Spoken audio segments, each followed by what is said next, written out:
Hi, Mike Poeltl here. I'm back, this time to read you some of the reviews. My new sci-fi novel, AI Insurrection, has garnished in the last 4 months since its release in February of 2018. Authors love to receive reviews. Simple star ratings are great too, but reviews offer us something to hold on to. So I'll get right into it. Reader Rose rated the book 5 stars. She starts with, "It was amazing."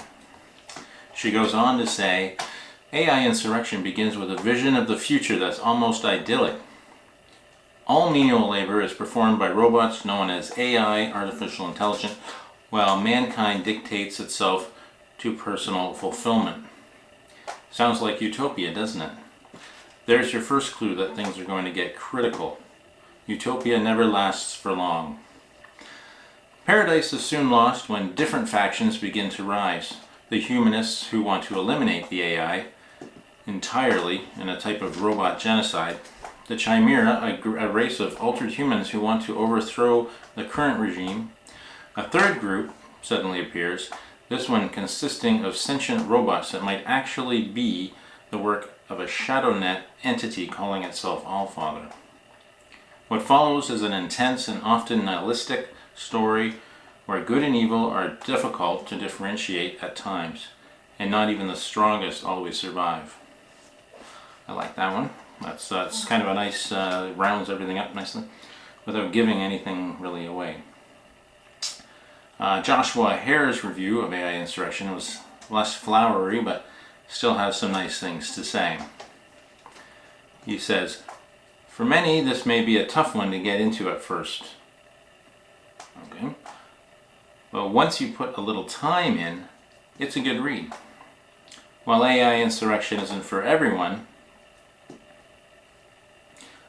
it is for fans of science fiction, science-minded individuals who have an interest in robots and potential futures, or those who don't mind investing some time in their reading. That said, I soldiered through and found it a pretty decent book. Thank you, Mr. Poeltl, for the opportunity to read and review your new book."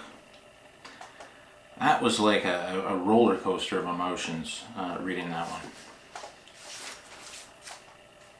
Augustine says this of AI Insurrection: "A great read for anyone who enjoys extensively built worlds, philosophical questions, and an old-fashioned AI uprising. Reminiscent of iRobot and Do Androids Dream of Sheep," which you may know was made into a movie franchise you'll recognize as Blade Runner, one of my favorites. "I really like the core premise," she says, "of the plot and the irony of the outcomes." I like that one. That's a good one. Miranda Hutchins, who rated the book 4 stars, says, "Overall, I enjoyed this book. While the subject of AI sentience is often broached in the sci-fi world, I enjoyed the way the author put his own unique spin on things. I really liked the unexpected character development of some of my least favorite characters near the beginning of the book."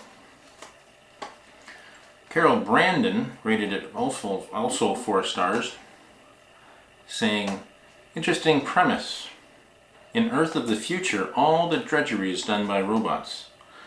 This leaves humanity free to pursue whatever they are interested in. Utopia. Or is it?" Chancellor Raymond Bellows, head of the United Earth government, is approached in his office one day by a group of robots, one of whom claims to be the spoiler alert. I'll just skip that part.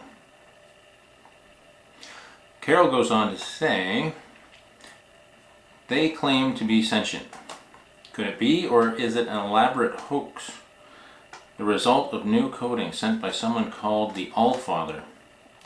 There's a faction of humanists who want no more AI, just humans in the world. And then there's a group of altered humans who call themselves Chimera, who have merged their bodies and minds with tech, and who think the current regime is anything but idyllic and needs to be overthrown. Who will win the ensuing war? Humanity AI or chimera? Or will they work together against Allfather? Bit of a cliffhanger there. I like that. That's not bad. So that's it for this episode.